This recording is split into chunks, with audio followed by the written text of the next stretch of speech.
Avanzando en mi comprensión como hombre. Hoy tengo una gran necesidad de compartir esta reflexión. Reconozco que me siento viviendo en un gran torbellino emocional desde hace unos meses, que no es más que una amplificación de un conflicto interior que he experimentado desde que tengo uso de razón.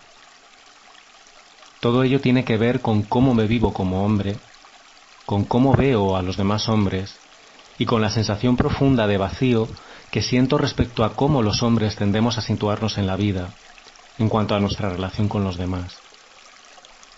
Compartir cuál ha sido mi proceso de estallido interior en los últimos meses, plasmarlo en secuencias y palabras, decirlo en voz alta y exponerme, lo vivo como una necesidad en este momento de mi vida, no tanto como forma de reconocimiento por parte de los demás, que también, sino como forma de verme y escucharme a mí mismo, dejarme sentir mis propias creencias, juicios, miedos, vergüenzas, culpas, para así dejarlas al aire y a la luz para que adquieran nueva dimensión, ya sea para su transformación, evolución o incluso disolución. Parto siempre de que soy mi mayor juez, así que ante eso solo puedo abrirme desde la humildad y gratitud a recibir lo que los demás deseen aportar. Los antecedentes. Fue hace algo más de 2 años y medio cuando me lancé a abrirme y exponer cómo me vivía como hombre hasta aquel momento en mi audioblog. Desnudando al hombre que habita mi ser era la entrada. Al igual que en esta ocasión, lo sentía como una deuda ante mí, como una necesidad de exposición a la luz más allá de las repercusiones que tendría por parte de los demás. Interiormente me sentí como si hubiera descargado una gran losa. Respecto a los demás, recibí comprensión y sobre todo normalidad. Es decir, no pasó nada extraordinario. Esa fue la mayor enseñanza. El drama está dentro, es solo una fantasía de nuestra mente, en este caso, mi mente. Tal como esperaba, recibí algún comentario quizá más estrecho en el sentido de continuar esa tendencia humana a etiquetarlo todo y así desnaturalizar la vivencia. En concreto, ¿qué? ¿Que ha salido del armario? Y reconozco que me pudo doler en aquel momento, porque no era más que el espejo de ese conflicto que aún vivía entonces en mí y mi miedo a no ser comprendido. A fecha de hoy, mi visión respecto a lo que compartía ha ido variando. Sé que me movía aún una gran energía de resentimiento y quizá hoy suavizaría en muchos sentidos lo que expresé. Al leerme, rezuma en aquellas palabras cierto reproche hacia lo que han representado las mujeres en mi vida y en cierta medida también hacia los hombres. Hoy en día siento una profunda reconciliación y agradecimiento hacia todo lo femenino, con una perspectiva integradora que no niega esos aspectos oscuros que también dejaron huella en mí, y sin embargo siento una profunda rabia hacia lo masculino, que en cierto modo supone tirarme piedras contra mi propio tejado. Sí, lo reconozco, me encuentro en guerra conmigo mismo. El gatillo. Acompañar a personas me ha hecho comprender que las experiencias intensas, incluso desbordantes, son parte habitual de la vida, aunque pocas veces nos permitamos compartirlas con los demás por vergüenza, culpa, miedo a los juicios, quién sabe. Pero un gran aprendizaje que va asentando en mí es que más vale expresar y compartir en voz alta aquello que me atormenta para poder facilitar su asimilación e integración, o entraré en un bucle de malestar, angustia y silencio que al final termina enquistándose y lleva a somatizaciones que me hacen enfermar. Y lo pongo en primera persona, porque aunque crea que este es un mecanismo claramente humano, ya solo puedo hablar desde lo que puedo experimentar en propias carnes, y que cada cual se aplique el cuento si así lo desea y le resuena. Pues bien, reconozco una gran vergüenza en mí ante la experiencia que voy a compartir a continuación. Desde abril han pasado algo más de 4 meses en los que he vivido un gran tsunami interior, por todos los pilares que se han ido derrumbando dentro de mí, hasta sentirme profundamente vulnerable, perdido, culpable, y a la vez inmensamente más humilde que antes, más compasivo y quizá más desubicado, en el descubrir de este mundo que nos rodea. Ese gatillo que disparó este seísmo sucedió una mañana de un sábado de abril. Mañana lluviosa. Iba con todos mis bártulos musicales, mi compañero violín, mi cada vez más entrañable guitarra y ese maletón lleno de sorpresas sonoras y visuales para desplegar en una sesión con mamás y bebés. Pues iba a coger un bus para ir a una sesión que tenía en un pueblo de Madrid. En la marquesina de la parada nos resguardábamos varias personas de la lluvia. Entre ellas había un hombre joven situado justo en el otro extremo.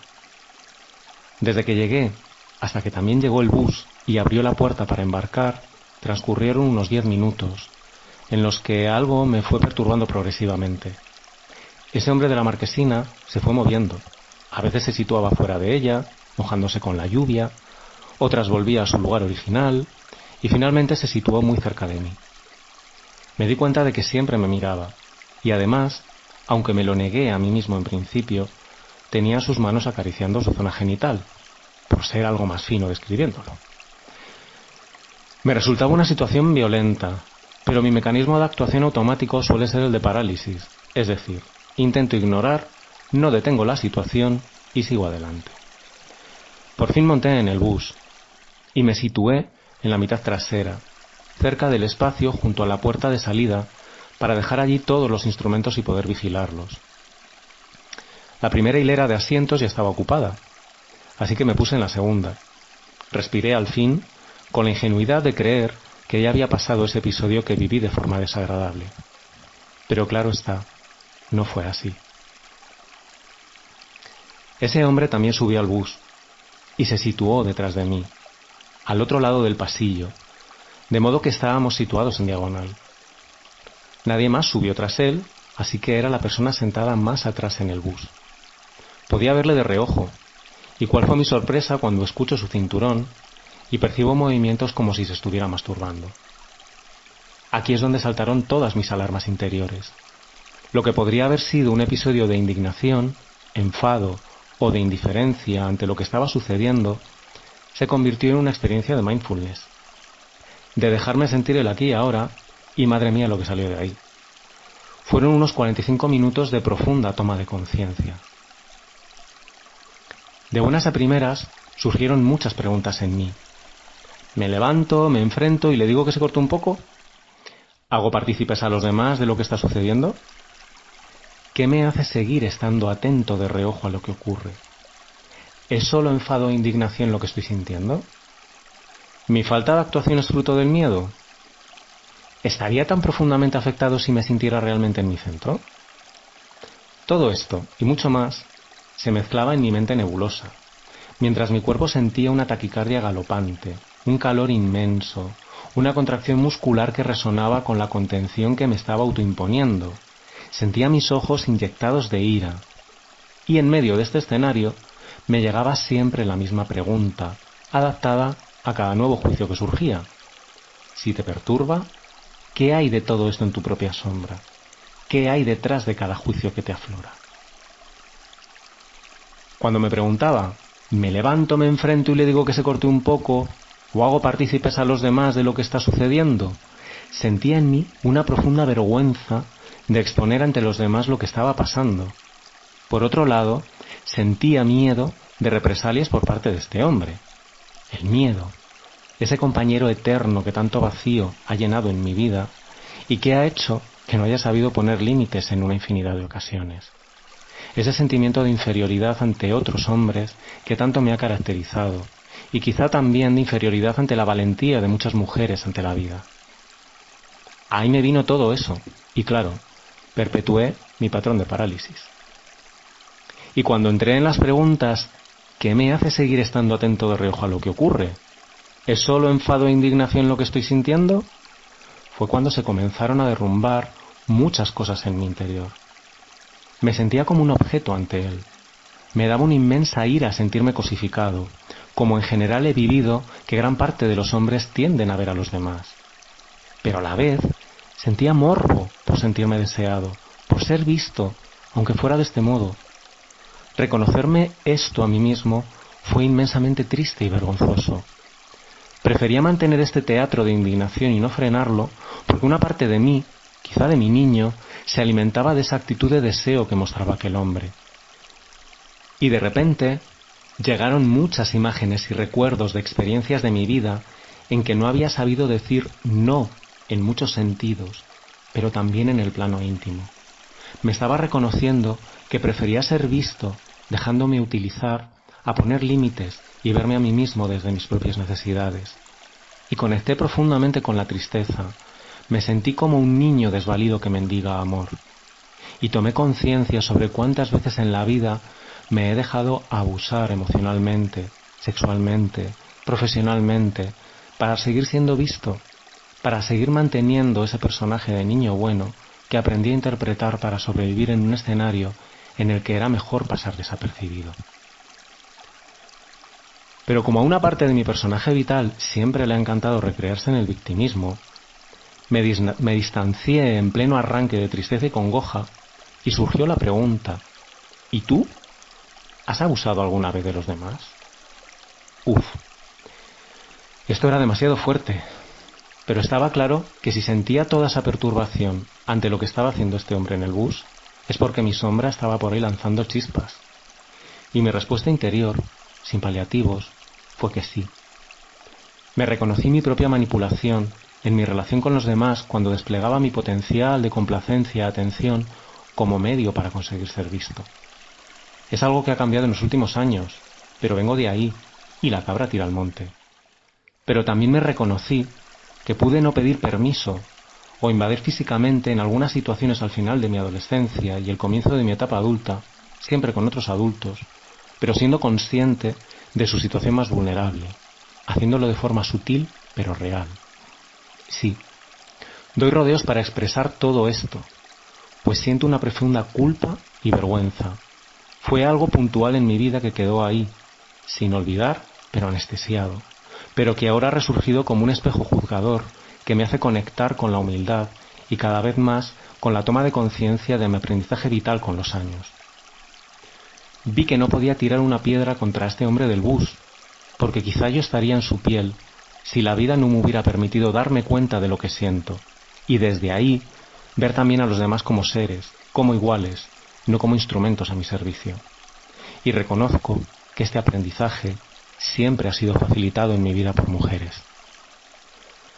Conectar con la tristeza, con la vergüenza, con la culpa y finalmente con la humildad y la compasión me permitió en ese viaje de bus llegar a un punto de mayor serenidad, de poder continuar el trayecto sin tanta perturbación, incluso llegando a distraerme por momentos de lo que seguía haciendo este chico. Sí, ya le nombro de forma menos fría. No podía justificar lo que hacía, pero sí comprender que cada uno venimos de donde venimos, llevamos nuestra mochila y no puedo juzgarlo. Pero sí puedo poner mis límites, esos que tanto me cuesta manifestar. Y me di cuenta que no solo puedo ponerlos verbalmente, también mi actitud interior se manifiesta externamente, y está claro que no me sentía en mi centro si todo esto sucedió y se me activaron todas las alarmas. El viaje finalizó para ambos en la misma parada. Él se bajó antes, pues yo tenía que recoger mis instrumentos. Y seguimos caminos opuestos. La semilla del seísmo ya estaba plantada. Como había tiempo hasta mi sesión, fui a tomarme un té y serenarme, tomar distancia. Mi sesión posterior con mamás y bebés fue extraña. Aparentemente me sentía más tranquilo, pero no sería eso lo que debí de proyectar. Creo que ninguno de los que estábamos allí nos sentíamos realmente allí. Qué curiosa es la vida. Yo no era el mismo. Esa tarde comencé con un episodio muy intenso de vértigos y migraña, y 2 días después, con un episodio de ciática que se prolongó 1 mes. De nuevo, el cuerpo hablando de aquello que nuestra mente aún no sabe cómo articular. Compartí lo sucedido con alguna amiga y algún amigo. En general, me sentí muy comprendido, aceptado y arropado por mis amigas. Resoné con las sensaciones que deben de sentir en caso de acoso y me sentí profundamente conmovido. No me sentí juzgado y eso me ha permitido en estos meses ir sanando hasta llegar a este día en que me atrevo a expresarme más allá de las opiniones externas. Por el contrario, Con los pocos amigos con los que lo compartí, me sentí profundamente incomprendido, ya fuera porque no entendían por qué me había alterado tanto, o por qué no había puesto un límite, o por qué no había aprovechado la situación de morbo con aquel chico. Conecté entonces con una inmensa ira hacia esa tendencia que tenemos los hombres de mirarnos el ombligo y ser incapaces de meternos en piel ajena, o al menos de callarnos y sencillamente estar, acoger, acompañar desde el corazón. Pero más allá del episodio, se abrió mi herida más profunda en la vida. Mi necesidad de referente masculino. Los niños han sido siempre mis maestros, y en los últimos años, aquellos que me han permitido acompañarlos en su camino se han mostrado como auténticos soles para permitirme ver a mi propio niño, poder sentir las carencias que arrastro a través de lo que ellos manifiestan y desde ahí situarme de una forma mucho más consciente ante los demás y sobre todo ante mí mismo. Compartir con niños varones de 3 a 6 años que venían a sesiones junto a sus madres por alguna cuestión emocional o de presunto retraso en el desarrollo, ya soy escéptico con cualquier etiqueta diagnóstica, me ha dado luz acerca de la importancia de los referentes masculinos para los niños. Se puede aprender leyendo, pero por supuesto que experimentándolo desde la observación y el dejarse sentir, sin juzgarlo, abren numerosas puertas dentro de uno hacia la comprensión de cómo nos manifestamos como hombres en el mundo. Creo que tiendo a manifestarme de forma amable, cercana, tierna, compasiva, incluso a veces demasiado poco consistente, algo que ha mejorado con los años, y en cierto modo rompo el esquema habitual de masculinidad que aún sigue imperando. Los niños se expresan de forma muy activa, dinámica, a veces agresiva en sus juegos, y rápidamente alternan con su necesidad de acogida y reconocimiento por parte del adulto, con esa cercanía física de un abrazo o de preguntar y explorar por el vello de los brazos. Están en ese proceso de verse a ellos mismos a través del adulto varón que tienen frente a ellos, generalmente el padre, y que les sirve de modelo para construir su propia identidad. Ahí es donde se abre de par en par mi herida. El espejo de los niños y lo sucedido en el episodio que he contado anteriormente han formado un cóctel donde se ha ido mostrando más claramente en los últimos meses mi creencia profunda de falta de referentes masculinos en mi vida.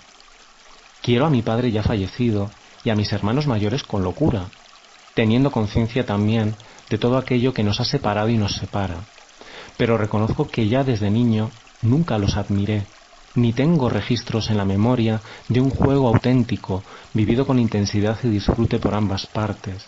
No tengo registros de ese afecto físico, no reconozco en mi niño ese instinto de exploración del otro que surge de la confianza, de la conexión emocional profunda. Y la cuestión es que ese patrón de ausencia de referente se ha ido perpetuando en mi vida. Como exponía en mi entrada del audioblog de hace un par de años, sexualicé mi relación con los hombres para intentar conectar.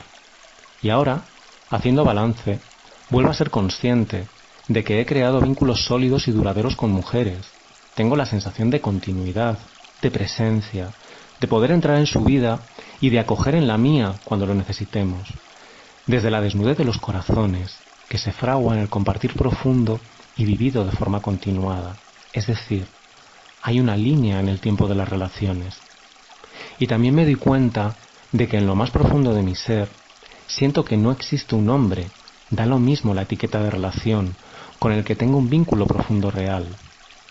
Reconozco que antes sí tomaba yo mismo la iniciativa para mantener vivo lo que pensaba que era una conexión real, pero también confieso que en los últimos años quizás sea yo mismo quien proyecto dejadez, porque me siento profundamente cansado de no ser visto por mis iguales, ya no tanto a mí como ego, sino de que no nos veamos.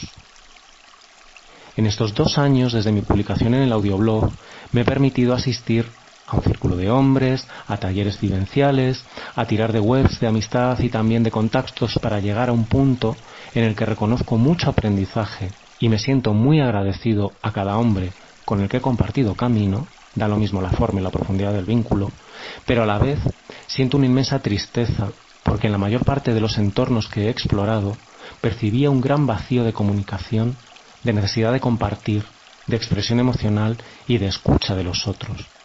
Cuando había encuentros todo era muy intenso, luego el vacío. Y esto es el espejo de lo que he sentido desde niño con respecto al mundo masculino. Un gran vacío que me hace sentirme profundamente perdido, desorientado, contrariado en mi propio sentir. Y desde ese no sé en el que me encuentro, me manifiesto en este día. No quiero criticar a los hombres como tal.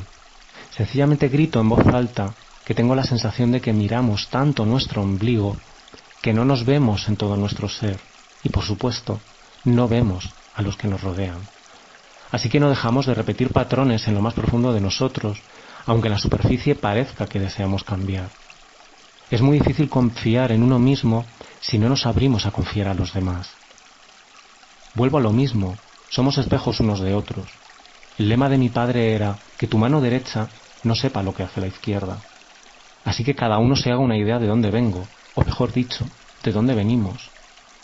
Vincularme a otros hombres lo vivo como un caminar de la mano en nuestra vulnerabilidad, como un desnudarse y un permitir que el otro se desnude, como un conectar con el niño que fuimos para que salga su enfado, su tristeza y pueda aflorar su vitalidad, su afectividad, su creatividad, el gran potencial de amor que llevamos dentro. En este momento de mi vida ni me planteo orientaciones sexuales ni relaciones de pareja, cuando lo que realmente necesito es saber que existen hombres que se permiten sentir y que se abren a ver y escuchar a los demás, a estar presentes en su propia vida y en la de los que forman parte de la suya. Y al final de todo, siempre me llega una frase de Jodorowsky que me ha marcado profundamente. Lo que más te hace falta en el mundo es lo que tú has venido a darle. Me hace falta reconocerme como hombre en el espejo de otros hombres. Y mientras eso llega, si tiene que llegar, me estoy permitiendo mostrarme al mundo desde esta vulnerabilidad, quizá incoherencia, no sé si inmadurez, pero sí sé que honestidad que intento ver en mí. Si algún hombre se siente reflejado y quiere compartir su sentir, aquí estaré con brazos abiertos. Y si alguna mujer ha sentido que algo le resuena en mi expresar, mi corazón estará también abierto. Gracias a la vida, que me ha permitido dar forma, liberar, soltar y sentir. Gracias a cada espejito, lo digo con todo mi amor, en el que se reflejen mis palabras.